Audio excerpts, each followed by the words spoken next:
Ito ay sigaw na nagmula sa ilalim. Mga hinaing na pinayid lang ng hangin, mga nakahaing hindi mo makain. Puro kabaligtaran ng mga panalangin. Kung di ka marunong mag-isip, dapat magaling kang magtiis. Lahat tayo ay marumi, kaya wag kang magmalinis. Mga daan ng palihis ay nagsikalat sa paligid, habang ang tamang landas ay saksakan ng kitid. Buhay ang nakataya tapos ang sahod bariya. Hawak ko na kayamanan ay pananalig ko sa kanya.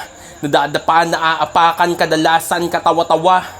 Kaya tayo pinepresyuhan dahil meron tayong halaga. Binubulag sa pangako at pinasasamba sa kahoy. Mga turo ay puro, katauhan ay baboy. Kung ituring ay basura na parang di pinakinabangan. Kaya umabot sa hangganan dahil pinabayaan. Sabi nila ang batas ay para lang sa mayayaman. Pero ikaw ang problema kung ikaw yung binabayaran. Habang buhay na pagdurusa kapalit ng panandali ang kasaganahan, nasa utak ang kulungan na hindi mo matatakasan. Sang katauhan ay napanot sa na tayo napunta.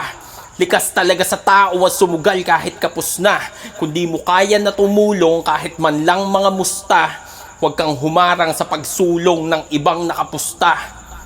Hanapin ang sagot imbis na laging magtaka. Gulong ng palad paikutin at ayusin ang pasya. Sarili ang baguhin kung mababago pa. Tapos saka mo tanungin ang sarili kung magkano ka.